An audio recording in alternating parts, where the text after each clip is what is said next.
Madam Speaker, I had a question for you about what you were talking about in the past. Pretty recently, you said that Congress should consider adding some form of guaranteed monthly income into the next coronavirus relief package.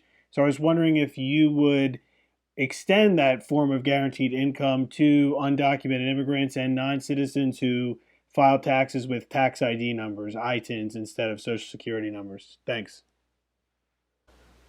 What I did say was that I thought that was a subject that needed consideration, and that I've talked to some of my committee chairs, starting with the Ways and Means, to see if, in fact, that is generally an appropriate way to go forward and how we would do so when we do so. Right now, today, we're talking about the bill that we have before us, and I think that the tax ID number would be an entree for us in such an important way. It seems so simple for them to understand. It seems so universal in how it has worked, and that it should be something that is would apply any way we go down the path. That should apply, whether it's direct payments, whether it's participation in PPP, but they can participate in PPP, is my understanding. I don't know if they have.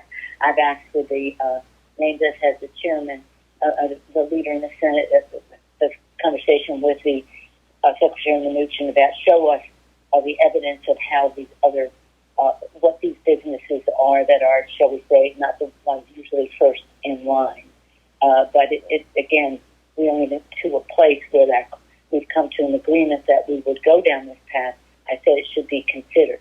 And why it should be considered, in my view, is there's a lot of money, federal taxpayer dollars going out the door, whether it's PPP, whether it's unemployment insurance, whether it's direct payments. And again, recognizing that we're at the mercy of the length of this crisis. So let's look to subject everything, every dollar that goes out the door, to the scrutiny of it. Is it meeting those who need, meeting the needs of those who need it most? Is it meeting the standard as the PPP of this is for those, this money, if you ask for this PPP loan, Paycheck Protection Program loan, if it is necessary for the sustainability of your business. There is a standard that has to be met. It isn't just I have a business, therefore I'm going to get a loan and it's going to be forgiven because I'm not firing anybody anyway. Now,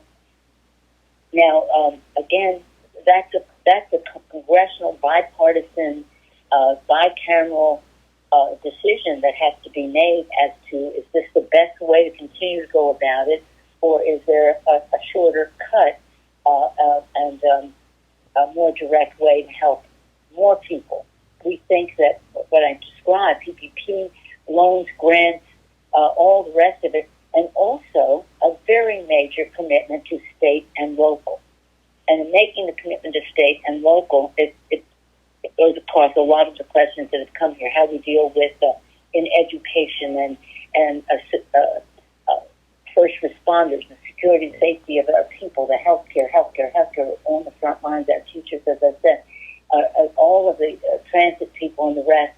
And many of those dollars would be helpful across the board, whatever the challenge people face. Again, I'm not prepared at this time to even say that we would be doing it. I just said it's worthy of consideration. Let's take up the hearing process to review it and what is the best way to do it. But whatever we do, I think the tax number is an easy entree to many more people who deserve it, who should